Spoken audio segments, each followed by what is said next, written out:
मंत्राचे मोठे मोठे जप करत रणजित माळ ओढत होता. माळेचा शेवटचा मणी ओढून झाल्यावर त्याने एक दीर्घ श्वास घेतला आणि डोळे बंद ठेवून तो त्या अघोरी साधनेनंतर मिळणाऱ्या संकेताची वाट पाहू लागला. 5 मिनिट झाली, पण कसलाच संकेत मिळाला नव्हता. आधीच शीघ्रकोपी असलेला रणजित अजूनच अस्वस्थ होत होता. ज्या साधनेबद्दल त्याने इतकी माहिती मिळवली होती तिचं फळ न मिळताना दिसत होतं. गेले अनेक दिवस रणजित आर्थिक विवंचनेत होता. त्याचं नशीबच फुटकं आहे असा त्याचा समज झाला होता. तो हुशार, देखणा आणि उंच, शिक्षित असूनही त्याचे बरेच मित्र आज त्याच्या खूप पुढं निघून गेले होते. बरेचसे मोठ्या कंपनीत मोठ्या हुद्द्यावर होते, लग्न वगैरे होऊन सेटल होते. पण रणजित सगळ्याच आघाड्यांवर खूप मागे पडला होता. एक उत्तम लेखक असूनही त्याच्या कादंबरीला कोणी प्रकाशक छापायला तयार नव्हता. एक छोटी नोकरी करत होता. आयुष्यात कोणाचं प्रेम नव्हतं, कारण पैसा नव्हता आणि तोच मिळवण्यासाठी त्याने वेगळा मार्ग अवलंबायचा ठरवला होता. जी गोष्ट देव देऊ शकत नाही ती गोष्ट सैतान लवकर देतो असं त्यानं कुठंतरी ऐकलं होतं. त्यासाठी बरेच वेगळे आणि अघोरी मार्ग अवलंबायची त्याने तयारी पण केली होती. त्यातलीच पहिली पायरी होती पिशाचे आवाहन साधना. ज्याच्यात सांगितलेला विधी नियुक्त वेळी केला तर पिशाचे तुमच्या इच्छा पूर्ण करतं. त्यासाठीच हा सगळा खटाटोप रणजितने केला होता. कुंकू, गुलाल, वटवागुळाचं तेल, मेलेल्या उंदराची शेपटी, मांस आणि मानवी हाडाचा तुकडा, रक्त, दारू असे बरेच साहित्य त्याने गेल्या आठवड्याभरात जमा केलं होतं. ही साधना त्याला एका तांत्रिकाने सांगितली होती. ही साधना सर्व पितृ अमावस्येच्या रात्री 2 ते 4 या कालावधी संपन्न केल्यास ते येईल. जपमाळ 9 वेळा जपल्यावर ते तुला संकेत देईल. संकेत मिळाल्यावर तू डोळे उघड. तोपर्यंत संयम ठेव. पण एक लक्षात ठेव, ही साधना जेवढी फलदायी वाटते तेवढीच ती धोकादायक आहे. निर्णय तू घे. हे तांत्रिकाचे शब्द रणजितच्या डोक्यात घुमत होते. तितक्यात त्याच्या समोर असलेल्या टेबलवर ठेवलेला पाण्याचा तांब्या आपोआप जमिनीवर पडल्याचा आवाज रणजितला आला आणि तो क्षणभर दचकला. पण त्याने डोळे उघडले नव्हते आणि त्याला त्याच्या शेजारी कोणीतरी बसला असल्याचा आभास होऊ लागला. अचानक खोलीत गारवा वाढला आणि विचित्र असा दुर्गंध येऊ लागला. रणजितला हवा असलेला संकेत मिळाला होता. त्याने सावधपणे डोळे उघडले. समोर एक अर्धनग्न अवस्थेत एक भयानक मनुष्य सदृश पिशाच त्याच्या समोर उभं होतं. अंगावर मळकट फाटलेलं कापड गुंडाळलेलं होतं. पांढरे विरळ केस, खोल गेलेले डोळे, संपूर्ण शरीर पांढरं. चेहऱ्यावर पांढऱ्या त्वचेखाली असलेली फक्त हाडं दिसत होती. तोंडातून लाळ गळत होती. डोक्यावर ठिकठिकाणी मोठमोठे फोड. त्याची नजर समोर असलेल्या मांसाच्या तुकड्यावर आणि बाजूला ठेवलेल्या दारूकडे होती. तोंडातून जनावरासारखा गुरगुरण्याचा आवाज काढत ते उभं होतं. रणजित घामाघूम होऊन ते सगळं बघत होता. पण रणजित जोपर्यंत त्या वर्तुळाच्या आत होता तोवर ते पिशाच त्याला काही करू शकणार नाही हे त्याला माहीत होतं. रणजितने मांसाचा एक तुकडा उचलून दारूमध्ये बुडवला आणि डोळे बंद करून त्याने आपल्या मनातली इच्छा मनातल्या मनात बोलून दाखवली आणि तो मांसाचा तुकडा खोलीच्या उघड्या खिडकीतून बाहेर फेकला. तसं ते पिशाच क्षणभरात त्या तुकड्याच्या मागं खिडकीतून बाहेर झेपावलं. त्याचा आधाशासारखा खाण्याचा आवाज रणजितच्या कानावर पडला. आजचा विधी सफल झाला होता. रणजितने सगळी आवरावर करून खोलीची खिडकी बंद केली आणि तो झोपला. सकाळी 9 वाजता फोनच्या रिंगने रणजितला जाग आली. स्नो व्हाईट पब्लिकेशनमधून फोन होता. रणजितने फोन उचलला. समोरून व्यक्ती बोलत होता. रणजित ते ऐकत होता. थँक्यू सर, मी 1 तासात पोचतो, रणजित म्हणाला आणि फोन ठेवून आनंदाने नाचू लागला. कारण स्नो व्हाईट पब्लिकेशनने त्याची कादंबरी छापायचं ठरवलं होतं आणि रणजितला बाकीच्या गोष्टी बोलण्यासाठी बोलावलं होतं. मिस्टर रणजित, हा घ्या ॲडव्हान्स चेक 10 लाखाचा. त्याचबरोबर येत्या काळात विकल्या जाणाऱ्या प्रत्येक प्रतीवर तुम्हाला 20% रॉयल्टीसुद्धा मिळेल. हे त्याचं ॲग्रीमेंट. पब्लिशर बोलत होता. धन्यवाद सर. रणजितने आभार मानत ॲग्रीमेंटवर सही केली. रणजितचा विश्वास बसत नव्हता. सकाळपर्यंत त्याच्याकडे फक्त 2000 शिल्लक होते आणि काही तासातच तो लखपती झाला होता. त्याची पिशाच्य साधना सफल झाली होती. रणजित आता खूप खुश होता. तो तिथून बँकेत गेला. चेक भरून तो सरळ एका बारमध्ये गेला. इतके दिवस अपयश आणि फ्रस्ट्रेशनमध्ये प्यायचा, आज आनंदात होता म्हणून पीत होता. पुढचे 7 दिवस रणजित दुसरी एक कादंबरी लिहित राहिला, जी त्याने अर्धवट सोडली होती. त्यानंतरचे 7 दिवस तो येत्या पौर्णिमेच्या विधीची तयारी करत राहिला. पौर्णिमेच्या रात्री सगळं तसंच घडलं आणि पुढच्या 2 दिवसात रणजितला घोड्याच्या डर्बी रेसमध्ये जॅकपॉट लागला, तब्बल 70 लाखांचा. अशाच अमावस्या पौर्णिमेच्या एकावर एक रात्री येत जात होत्या आणि रणजितची एक एक इच्छा पूर्ण होत होती. तब्बल 1 वर्ष असंच चालू होतं. आता तो त्याच्या जुन्या घरातून एका आलिशान बंगल्यात राहायला आला होता. बँकेत करोडो रुपये, महागड्या आलिशान गाड्या तर होत्याच. त्याचबरोबर तो समाजात एक प्रतिष्ठित व्यक्ती म्हणून पण नावारूपाला आला होता. आणि मुख्य म्हणजे तो अमावस्येचा विधी हा त्याच्या जुन्या घरातच करत असे. कारण एकतर ते घर शहराच्या थोडं बाजूला होतं आणि दुसरं म्हणजे तिथं आसपास शेजारी नव्हते. आईवडील गावाला होते. त्यांच्यासाठी त्याने गावातच एक भलं मोठं घर बांधून दिलं होतं. पण तो त्यांना जाणून बुजून शहरात आणत नव्हता. कारण त्याच्या या यशाचं रहस्य त्यांना काय, कुणालाच त्याला कळू द्यायचं नव्हतं. अशाच एका अमावस्येच्या 2 दिवस आधी रणजितला एका कार्यक्रमात चीफ गेस्ट म्हणून बोलावलं गेलं होतं. तिथे त्याची नजर रियावर पडली. तिच्या सौंदर्यावर तो पहिल्याच नजरेत फिदा झाला होता. सर, तुम्ही ग्रेट आहात. मी खूप मोठी फॅन आहे तुमच्या कादंबऱ्यांची. ओ थँक्स सर. ॲक्च्युली मी एक जर्नलिस्ट आहे. तुमचा एक इंटरव्ह्यू घ्यायचा होता. चालेल ना? Any time. असं म्हणून रणजितने त्याचं कार्ड तिला दिलं. रणजितने ठरवलं होतं येत्या अमावस्येला त्याला काय मागायचं होतं. अमावस्येची रात्र आणि तो विधी दोन्ही झालं. रणजितने रियाला मागितलं होतं. दुसऱ्या दिवशी सकाळी रिया त्याचा इंटरव्ह्यू घ्यायला त्याच्या बंगल्यावर आली. पण आज तिचं वागणं थोडं वेगळं वाटत होतं. याआधी ते एकदाच भेटले होते आणि फोनवर 1-2 वेळा बोलले होते. पण तेव्हा रियाचं वागणं खूप फॉर्मल होतं. पण आज रिया रणजितकडे आकर्षित झाली होती. तिच्या नजरेत रणजितला ते जाणवत होतं. तिची नजर त्याच्यावरून हटत नव्हती. इंटरव्ह्यू संपला आणि रिया अचानक रणजितच्या जवळ आली. त्याचा हात हातात घेत तिने त्याला प्रपोज केलं. Sir, I love you. म्हणजे का कुणास ठाऊक, पण काल रात्रीपासून मला काय झालंय, मी तुमचाच विचार करते आहे. रिया म्हणाली. खरंच? ॲक्च्युली मी तर तुम्हाला पाहता क्षणीच तुमच्या प्रेमात पडलो होतो. रणजित आनंदाने शहारत म्हणाला. काहीच दिवसात रणजितने रियाशी लग्न केलं आणि लग्नाचं एक मोठं रिसेप्शन त्याने त्याच्याच बंगल्यात ठेवलं होतं. हे रिसेप्शन ठेवण्यामागे त्याचा हेतू स्पष्ट होता. त्याला त्याच्या सगळ्या जुन्या मित्रांना, नातेवाईकांना तिथं बोलावून स्वतःचं घवघवीत यश आणि प्रचंड संपत्तीचं प्रदर्शन करायचं होतं. त्या दिवसाची वाट त्याने कित्येक वर्ष पाहिली होती.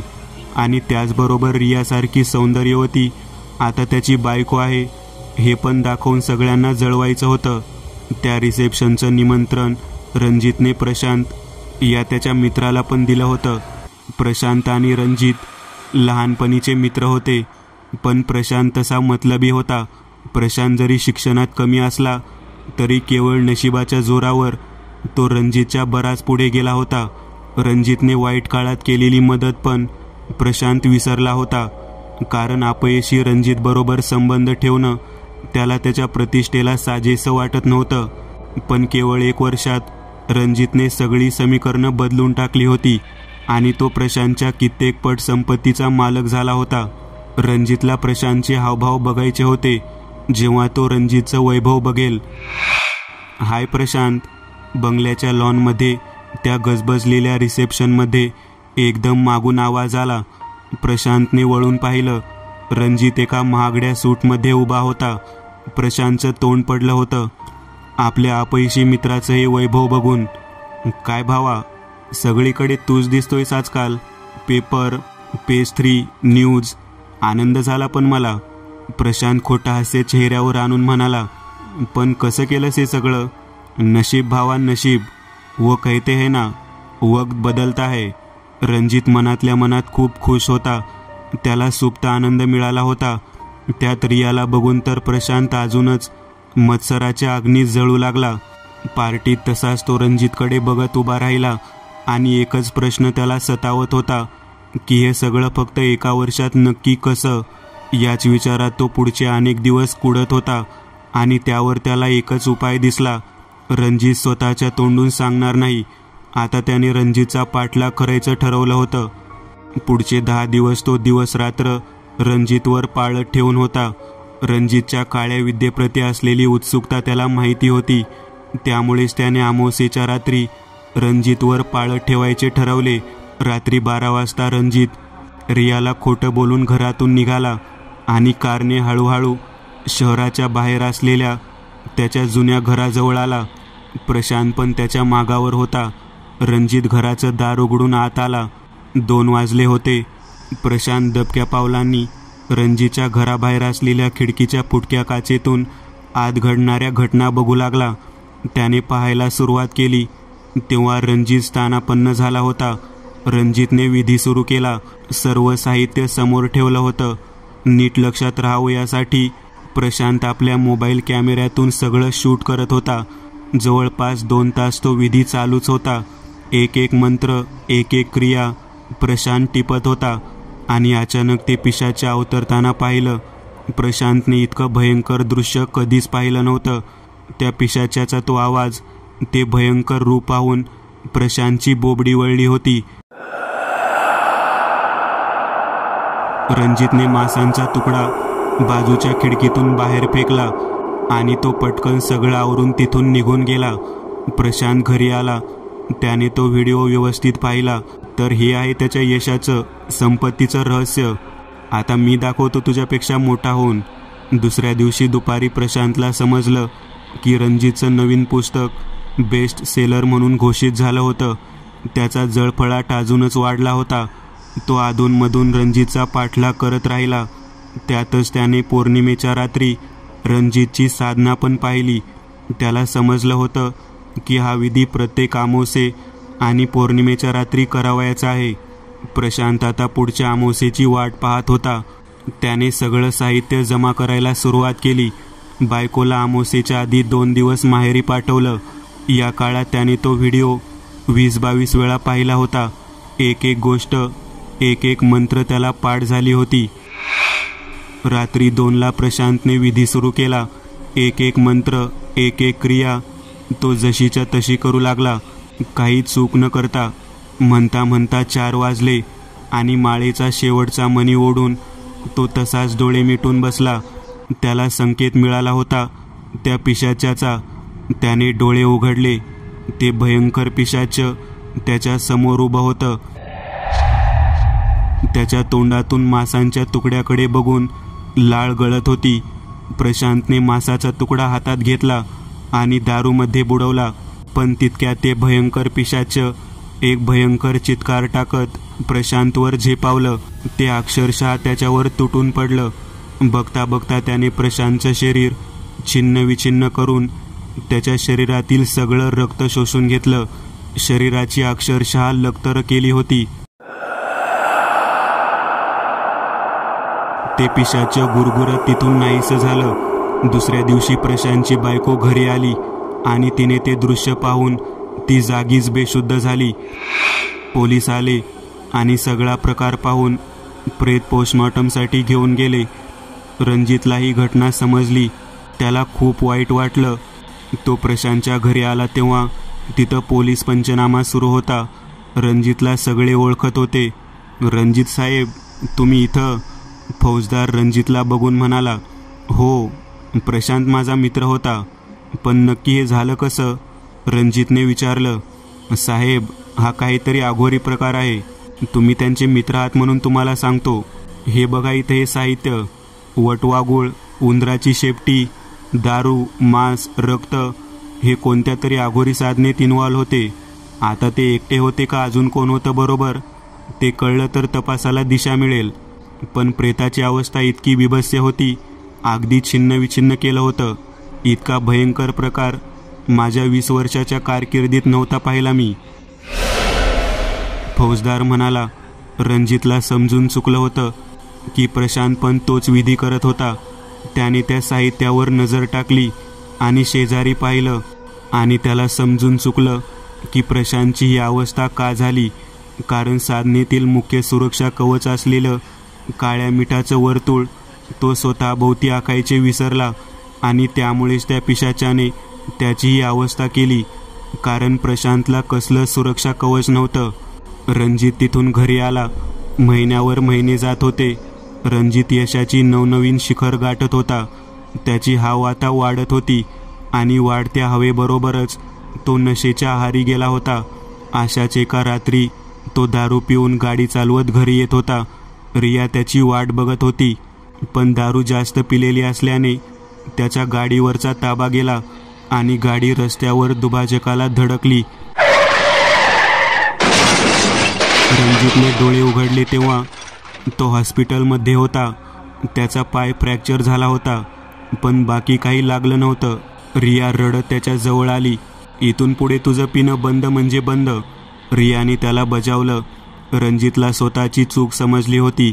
7 दिवसांनी अमावस्या होती, पण या अमावस्येला त्याला विधी करणं शक्य नव्हतं. पण तो निवांत होता, कारण गेल्या 2 वर्षात त्याला जे हवं होतं ते सगळं मिळालं होतं. त्यामुळे त्याला आता काही फरक पडणार नव्हता. हळूहळू तो बरा होत होता. अमावस्येच्या 1 दिवस आधी तो घरी आला होता, पण त्याच दिवशी रियाला रुग्णालयात दाखल करावं लागलं होतं, कारण ती गरोदर होती आणि तिची डिलिव्हरी जवळ होती. रणजितला तिथं थांबायचं होतं, पण त्याचा पाय फ्रॅक्चर होता. घरी नोकर चाकर असल्याने त्याला काही प्रॉब्लेम नव्हता. तसेच रियाजवळ तिची आई आणि बाबा थांबणार होते. आज अमावस्या होती, पण रणजित आज विधी करणार नव्हता. रात्री रणजित गाढ झोपला होता. घड्याळात 2चे ठोके पडले आणि टेबलवर ठेवलेला लॅम्प उघडझाप करू लागला. चरचर असा आवाज करत त्यातला बल्ब एकदम फुटला. त्या आवाजाने रणजित जागा झाला. त्याने उठून पाहिले. लाईट लावली, पण काहीच कळत नव्हतं. लाईट चालू ठेवून तो परत बेडवर आडवा झाला. काही क्षणातच त्याला झोप लागली, पण त्याच्या पायावर काहीतरी ओलसर पडल्याचा स्पर्श झाला आणि तो परत जागा झाला. त्याने डोळे उघडत समोर पाहिलं आणि त्याची झोपच उडाली. ते पिशाचे त्याच्या पायापाशी उभं होतं. त्याची लाळ रणजितच्या पायावर गळत होती. आज त्याचा तो भुकेलेला गुरगुरण्याचा आवाज रणजितच्या अंगावर काटा आणत होता. रणजित त्याच्याकडे नुसता बघत होता. ते पिशाच्या आदर्शासारखी रणजितकडे अपेक्षेने बघत होतं. रणजितला एक गोष्ट सारखी वाटत होती की ते आपल्याला काही करणार नाही, म्हणून थोडा वेळ तो त्याच्याकडे बघत राहिला आणि दुर्लक्ष करून झोपायचा प्रयत्न करू लागला. थोड्या वेळाने ते दिसेनासं झालं. काही वेळ तसाच गेला आणि अचानक रणजितच्या कानापाशी तो गुरगुरण्याचा आवाज जवळून येऊ लागला. तो दचकून उठला. आता ते त्याच्या शेजारी 2 पायावर बसून गुरगुरत होतं. रणजित दचकून बेडवरून उठला. तो लंगडत लंगडत खोलीच्या बाहेर आला. तो आता बंगल्याच्या लिव्हिंग रूममध्ये आला होता. नौकर चाकर बंगल्याच्या आवारात त्यांना दिलेल्या घरांमध्ये होते. तो लिव्हिंग रूममध्ये बसून विचार करत होता की आज तर मी विधी केला नाही, मग हे कसं आलं. तो विचार करत करत बाथरूमकडे जाऊ लागला. बाथरूममध्ये प्रवेश करत तो आत आला आणि त्याला धक्काच बसला. ते पिशाच्या बाथरूमच्या भिंतीवर चिकटून मोठ्यांदा गुरगुरत होतं. आता त्याची भूक अजून वाढली असावी. रणजित बाथरूममधून पटकन बाहेर निघाला. पायाला प्लास्टर असल्याने त्याला वेगाने हालचाल करता येत नव्हती. तो परत बेडरूममध्ये आला. दारातून बंद करून घेतलं.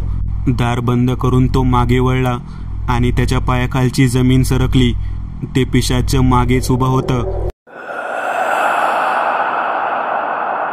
घड्याळात 4चे ठोके पडले आणि त्या पिशाच्याने रणजितवर झेप घेतली.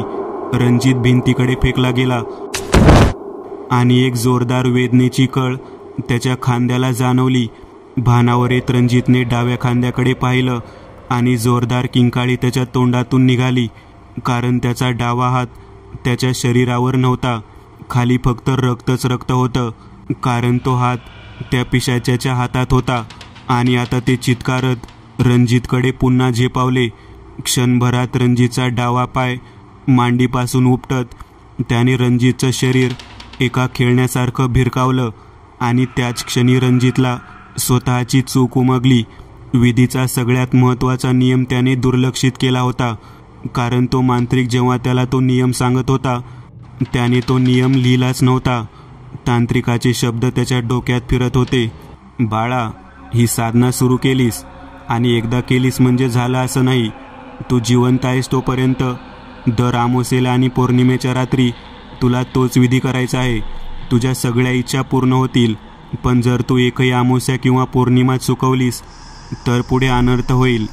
पण आता काही अर्थ नव्हता. ते पिशाच्य रणजितवर तुटून पडलं होतं. त्याचं शरीर छिन्नविछिन्न करून ते तिथून नाहीसं झालं होतं.